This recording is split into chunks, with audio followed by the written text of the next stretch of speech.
জি 24 ঘন্টায় Jack Hollywood studio থেকে আমি সব্যসাচী শুরু করছি স্পেশাল 24।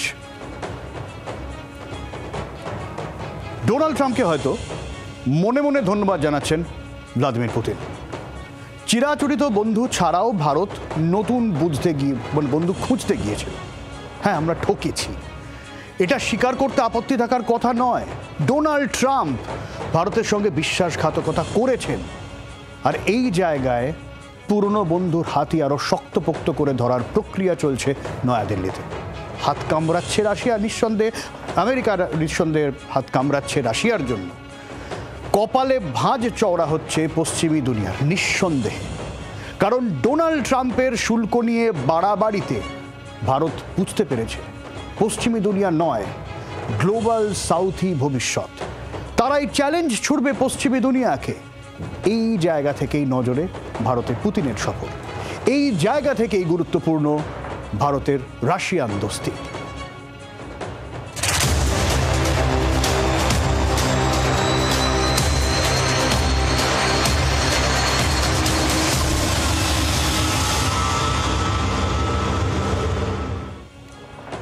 ভারত ও রাশিয়া দুই দেশের সম্পর্ক যাকে বলে টেস্টেড, বারবার প্রমাণ হয়েছে। বিশ্বে আর কোনো দেশ পাশে থাকুক বা না থাকুক, রাশিয়া ভারতের পাশে থাকবে। ৬২ যুদ্ধ, ৭১ যুদ্ধ বা পরমাণু পরীক্ষা, রাশিয়া খোলাখুলি দাঁড়িয়েছে ভারতের পাশে। অপারেশন সিঁদুরে রাশিয়ার S-400 রক্ষা করেছে ভারতের মাটি। সম্পর্কের ইতিহাসই প্রমাণ দেয় সম্পর্কের ভবিষ্যৎ।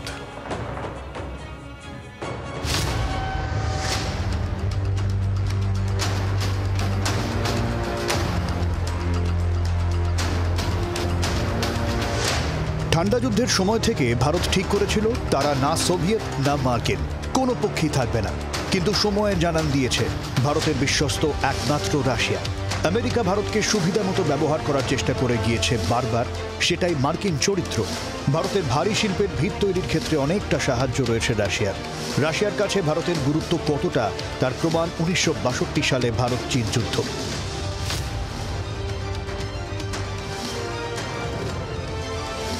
৬২ যুদ্ধে শুরুতে নিরপেক্ষ থাকার কথা জানিয়েছিল তৎকালীন সোভিয়েত ইউনিয়ন, কিন্তু একসময় গিয়ে রাশিয়া ভারতের দিকেই ঝুঁকে পড়ে।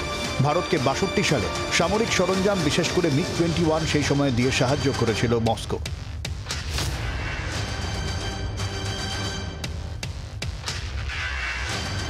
'৭১ সালে ভারত পাক যুদ্ধের আবহে ভারত সোভিয়েত শান্তি বন্ধুত্ব সহযোগিতা চুক্তি হয়। ইউএসএসআর রাষ্ট্রসংঘের নিরাপত্তা পরিষদে একাধিক ভারত বিরোধী প্রস্তাবে ভেটো দেয়। ৭১ যুদ্ধের সময় পাকিস্তানের পাশে দাঁড়িয়েছিল আমেরিকা।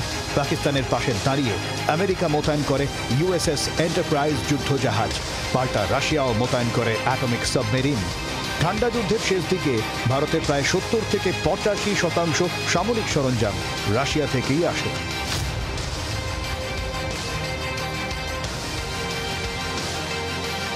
৭৪ সালে ভারত পরমাণু পরীক্ষা করে।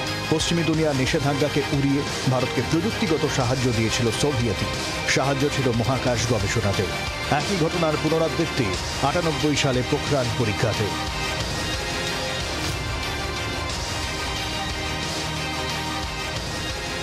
১৯৭৫ সালে সোভিয়েত ইউনিয়ন ভারতের প্রথম উপগ্রহ আর্যভট্ট উৎক্ষেপণ করে। ভারতীয় মহাকাশচারী রাকেশ শর্মাকেও প্রশিক্ষণ দেয় সোভিয়েত। আজও একাধিক ক্ষেত্রে, অনেক ক্ষেত্রেই একযোগে কাজ করে ইসরো আর রাশিয়ার রসকসমস।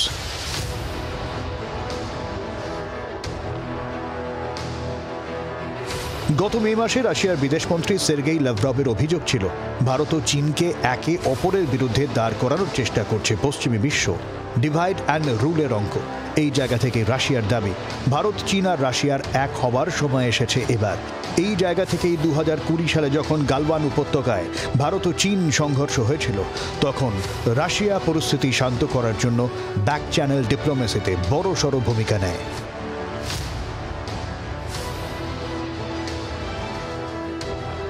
ভারত রাশিয়ার দোস্তি এখন আরও দৃঢ়। এবার চীনেরও বোঝার সময় এসেছে ত্রিশক্তি এক হলে পশ্চিমী দুনিয়ার দাদাগিরি ধাক্কা খাবে অনেকটাই। পুতিন মোদির ব্রোমান্সের একাধিক ফটো অপে থাকছে সেই বার্তাই। ব্যুরো রিপোর্ট, জি ২৪ ঘন্টা।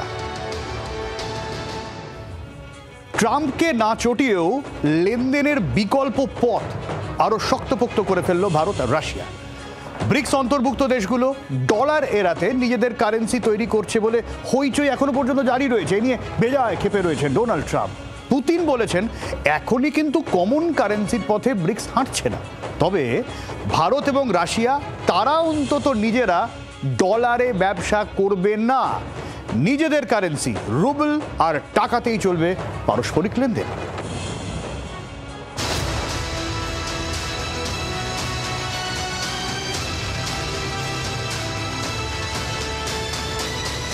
একাধিক চুক্তি হয়েছে ভারত ও রাশিয়ার মধ্যে। আগামী 5 বছরের জন্য দুই দেশের অর্থনীতির রোডম্যাপ তৈরি নিয়ে একমত হয়েছে দুই দেশ। দুই দেশের ব্যাংকিং ব্যবস্থায় আরও আদান প্রদান বাড়ানোর কথা বলা হয়েছে। রাশিয়া থেকে ভারত মহাসাগর ট্রেড রুট তৈরি করবে দুই দেশ। একসঙ্গে কৃষি সহ একাধিক ক্ষেত্রে দুই দেশ কাজ করবে। आर्थिक सहयोग को नई ऊंचाइयों पर ले जाना हमारी साझी प्राथमिकता है।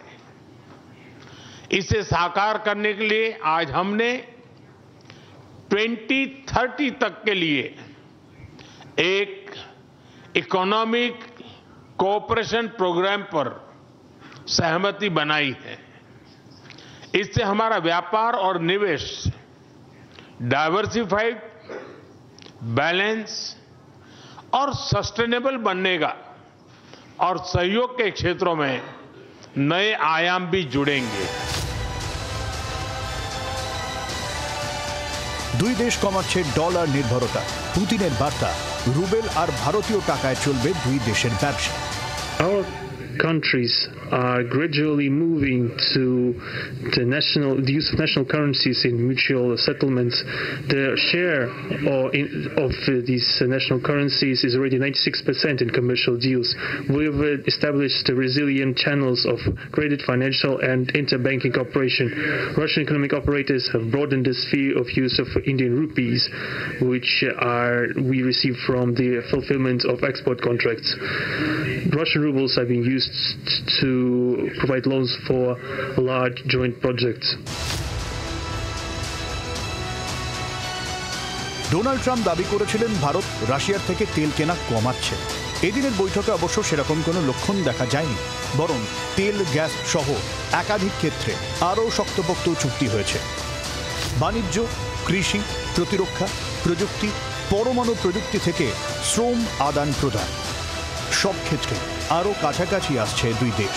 দুই দেশে যাতায়াত আরও সহজ হচ্ছে। শিল্প, সংস্কৃতি, পড়াশোনা সব ক্ষেত্রে দুই দেশ আরও কাছাকাছি আসার কথা জানিয়েছে।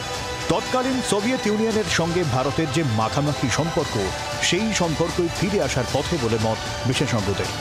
নয়াদিল্লি থেকে রাজীব চক্রবর্তীর রিপোর্ট, জি24 ঘন্টা।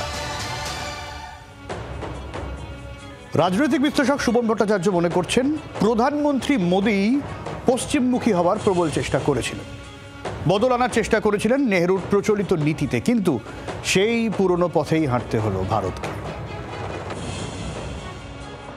নরেন্দ্র মোদী যে ডোনাল্ড ট্রাম্প বা ইসরায়েলের দিকে ঝুঁকেছিলেন, সেখান থেকে তাকে যে আবার গ্লোবাল সাউথে ফিরতে হলো, সেটা ভারতের কূটনীতির জন্য ভালো। নরেন্দ্র মোদী যতই নেহরুর নিন্দা করুন, তাকে কিন্তু নেহরু, ইন্দিরা গান্ধীর পথেই ফিরতে হলো। কেন ফেরাটা জরুরি ছিল? আমাদের মনে রাখতে হবে, আমাদের পূবে এবং পশ্চিমে এখন যে ধরনের প্রতিবেশী, অর্থাৎ এপাশে আসিফ মুনির, ওপাশে ইউনুস, এরা দুজনেই ডোনাল্ড ট্রাম্প বা আমেরিকার নির্দেশে চলে। আমি সবসময় মনে করি এই যে আমেরিকার প্রতি নির্ভরশীলতা এবং পশ্চিমের দিকে ঝুঁকে থাকা, সেটা কোনো কাজের কথা নয়। বরং রাশিয়ার সঙ্গে থাকলে মধ্য এশিয়ায় আমরা আমাদের রফতানি বাড়াতে পারবো, আমরা আফ্রিকার দেশগুলোতে রফতানি বাড়াতে পারবো, আমরা লাতিন আমেরিকার সঙ্গে সম্পর্ক ভালো করতে পারবো। আমি মনে করি এই গ্লোবাল সাউথ নরেন্দ্র মোদীর জন্য, ভারতবর্ষের বিদেশ নীতির জন্য আশীর্বাদ হতে পারে। রাশিয়ার সঙ্গে একাধিক চুক্তি হয়েছে ভারতের একটা বড় ওষুধ কোম্পানি রাশিয়াতে তাদের কারখানা খুলবে। রাশিয়ার তথ্য প্রযুক্তি আর স্বাস্থ্যক্ষেত্রে অনেক ভারতীয় চাকরি পাবেন। রাশিয়ানরাও আসতে পারবেন এ দেশে। কিন্তু এটা কি আমেরিকার বিকল্প হতে পারে? না, বলছেন অর্থনৈতিক বিশ্লেষক অনির্বাণ দত্ত।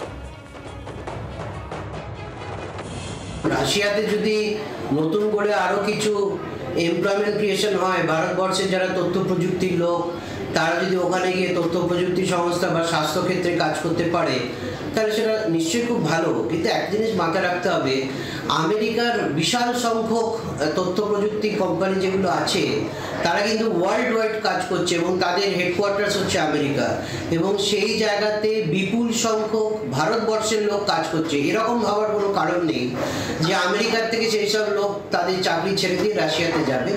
আমরা বলতে পারি যে কিছু অ্যাডিশনাল জব ক্রিয়েশন হওয়ার সম্ভাবনা আছে, যেখানে ভারতবর্ষে যারা নতুন চাকরি পাচ্ছে, চাকরি পাবার দোরগোড়ায় আছেন, তারা হয়তো রাশিয়াতে যেতে পারেন। কিন্তু একটা জিনিস মাথায় রাখতে হবে, যারা এই তথ্য প্রযুক্তি সংস্থাগুলোতে চাকরি করেন তারা কিন্তু উচ্চ মেধার লোক, এবং আমাদের ভারতবর্ষের এই মধ্যমেধা স্বল্প মেধার লোকজনকে ভারতবর্ষের মধ্যে তাদের চাকরি ক্ষেত্রে প্রবেশ করানোর যে ব্যবস্থা সেটা কিন্তু সরকারকে করতে হবে।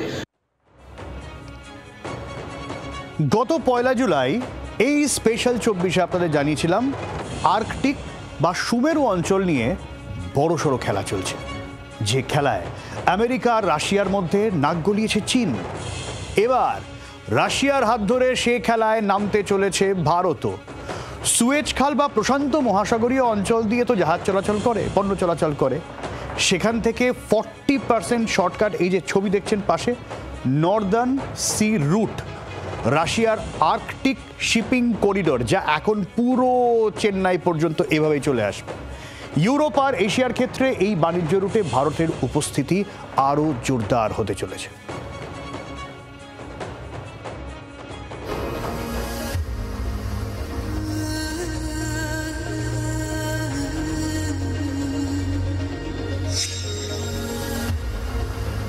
ভারতের সঙ্গে রাশিয়ার চুক্তি হয়েছে RELOS, reciprocal exchange of logistic support বা রেলোস।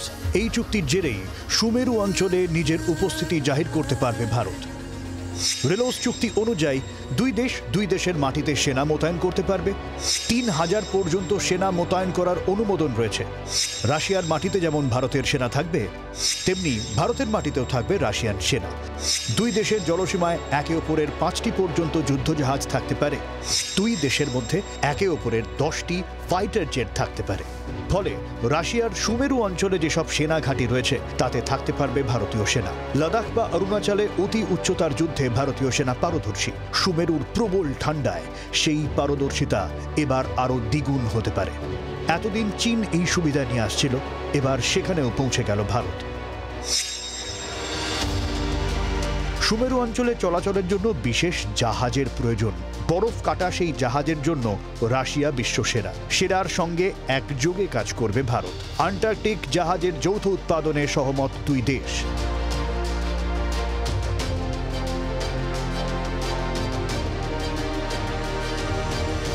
आज की बैठक में राष्ट्रपति पुतिन और मैंने हमारे कनेक्टिविटी के पूरे पोटेंशियल को रियलाइज करने पर बल दिया है।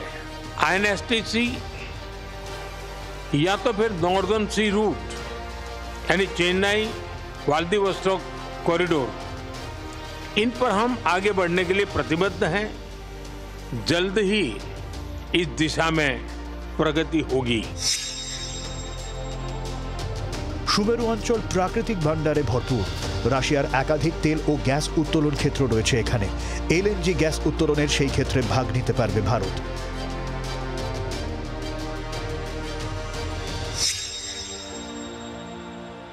দীর্ঘদিন ধরে সুমেরু অঞ্চল নিয়ে আমেরিকা রাশিয়ার মধ্যে টানাপোড়েন জারি। ক্ষমতায় এসে ডোনাল্ড ট্রাম্প এই নিয়ে হইচই করেছিলেন বিস্তর। কিন্তু কেন? বিপুল খনিজ লুকিয়ে সুমেরু মহাসাগরে। 22% খনিজের খোঁজ তো এখনো মেলেইনি। সুমেরু জাহাজ রুটে পণ্য চলাচল সুবিধাজনক। খনিজ আর সমুদ্রপথের দখল চাইছে রাশিয়া। সমুদ্রপথ দখল করলে সরাসরি কানাডা বা ইউরেশিয়ায় দখলদারিও সম্ভব। সুমেরুর দখলে রাশিয়ার সঙ্গে হাত মেলাতে অনেকদিন ধরেই আগ্রহী ডোনাল্ড ট্রাম্প। যৌথভাবে যাতে সুমেরু মহাসাগরের খনিজ দখল নেওয়া যায় সেই চেষ্টা চালিয়ে আসছেন তিনি। এই জায়গা থেকেই গ্রিনল্যান্ডে নজর দিয়েছেন ডোনাল্ড ট্রাম্প। বিশ্ব উষ্ণায়নের প্রভাব পড়ছে সুমেরু মহাসাগরে।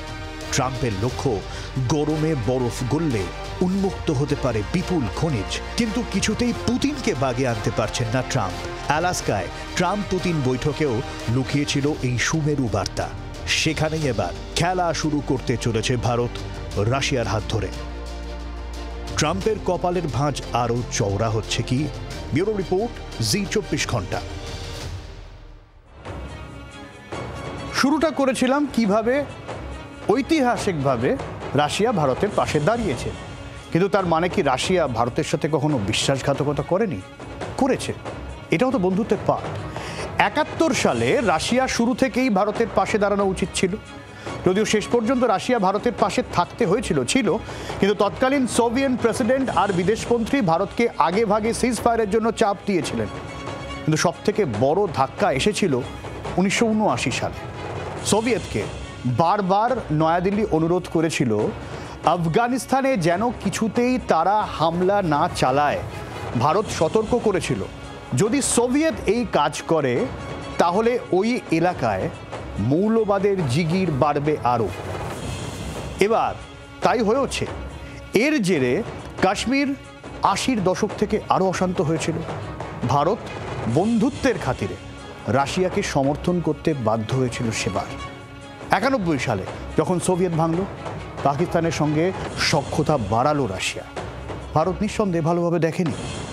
পাকিস্তানের জেফ-17 ফাইটার জেটের ইঞ্জিন কিন্তু রাশিয়ান মেড। 2022-এর পর যখন ইউক্রেন যুদ্ধের আবহ, তখনও কিন্তু ভারত রাশিয়া টানাপোড়েন চলেছিল। সেই টানাপোড়েনে রাশিয়া, পাকিস্তান আর চীনের সঙ্গে সখ্যতা আরও বাড়িয়েছিল। কিন্তু দিনের শেষে রাশিয়াকেও মানতে হয়েছে তাদেরও প্রকৃত বন্ধু বলে যদি কেউ থাকে তাহলে অবশ্যই ভারত।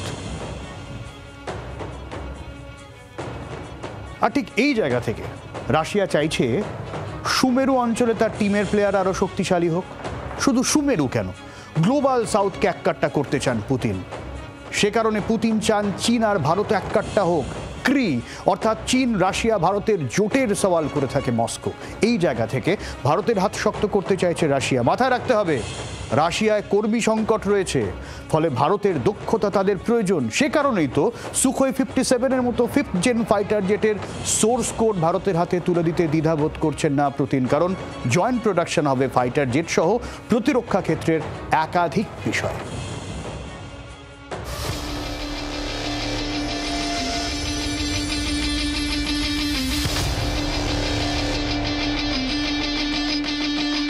ভারতীয় বায়ুসেনার কাছে ফ্রান্সের তৈরি 4.5 প্রজন্মের যুদ্ধবিমান রাফাল এসেছিল 5 বছর আগে। এবার ভারত চাইছে 5th জেন ফাইটার জেট, বিশ্বাস রাশিয়ার Su-57E-তে। ভারত 90 দশক থেকেই সুখোই ব্যবহার করে আসছে। ভারতের কাছে সুখোই 30-র আপগ্রেডেড ভার্সন আছে। এবার ভারত ঝুঁকছে সুখোইয়ের পঞ্চম শক্তির দিকে। পঞ্চম প্রজন্মের এই সুখোই আরও শক্তিশালী, আরও নিখুঁত, আরও ভয়ঙ্কর। সুখোইয়ে রয়েছে স্টেলথ বা রাডারকে ফাঁকি দেওয়ার ক্ষমতা। Su-57 ফাইটার জেটে অত্যাধুনিক অস্ত্র।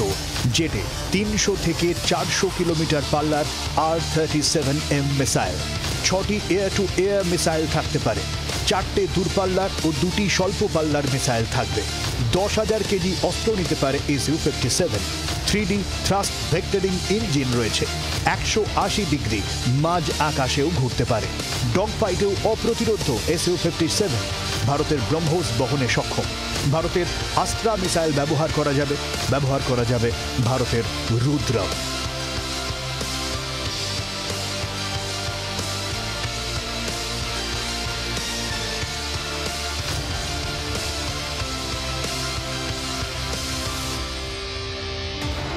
একই সঙ্গে S-400 আরও কিনবে ভারত।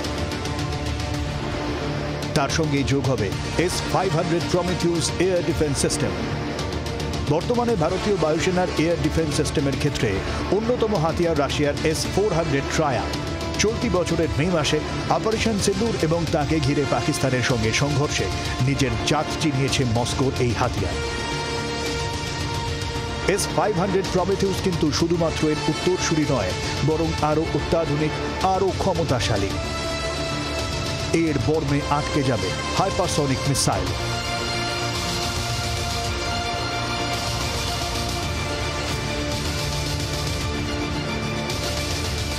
রাশিয়া ভারতের সঙ্গে নাগারে জ্বালানি সরবরাহের কথা বলেছে পরমাণু শক্তি ক্ষেত্রে সহযোগিতার কথা। রাশিয়া থেকে পরমাণু সাবমেরিন লিজে নিচ্ছে Bharat. T-90 tank, BrahMos upgrade হবে দুই দেশের যৌথ উদ্যোগে। AK-203 অ্যাসল্ট রাইফেল, AK-12 নিয়ে জারি আলোচনা। শুধু তাই নয়, মহাকাশ ক্ষেত্রেও আরও কাছাকাছি থেকে কাজ করবে ভারত ও রাশিয়া। डिफेंस और स्पेस को प्राइवेट सेक्टर के लिए खोल दिया गया है। इससे इन सेक्टर्स में नए अवसर बने हैं। अब हम सिविल न्यूक्लियर सेक्टर में भी नई संभावनाओं के द्वार खोलने जा रहे हैं। ये केवल एडमिनिस्ट्रेटिव रिफॉर्म नहीं, बल्कि माइंडसेट रिफॉर्म्स हैं। इन रिफॉर्म्स के पीछे एक ही संकल्प है, विकसित भारत। দুই দেশের মাটিতে সেনা মোতায়েন করবে। রেলস চুক্তির মাধ্যমে দুই দেশ নিজেদের প্রতিরক্ষাকে অন্য মাত্রা দিয়েছে। মেক ইন ইন্ডিয়া স্লোগান ভারী হচ্ছে ভারতের। দক্ষ কর্মীর অভাবে থমকে থাকা কাজ উতরাবে রাশিয়াও। পারস্পরিক বোঝাপড়ায় দুই দেশের বন্ধুত্ব আরও জোরদার। ব্যুরো রিপোর্ট, জি 24 ঘন্টা। মার্কিন দাদাগিরির বিরুদ্ধে রাশিয়া লড়াই আজকের নয়। বিষয়টা হলো রাশিয়ার সঙ্গে কাঁধে কাঁধ মিলিয়ে এই লড়াইটা চালাচ্ছিল চীন। আমেরিকা নিজের দোষেই ভারতকে সেই দলে ঠেলে দিল। পুতিনও সেই জায়গা থেকে আজ জানিয়ে দিলেন, বিশ্ব এখন বহুমাত্রিক, মাল্টিপোলার। ভারত এবং রাশিয়া দুই দেশই সার্বভৌম বিদেশ নীতি নিয়ে চলবে এসসিও আর ব্রিক্সের সঙ্গে। এখানে কারো দাদাগিরি চলবে না।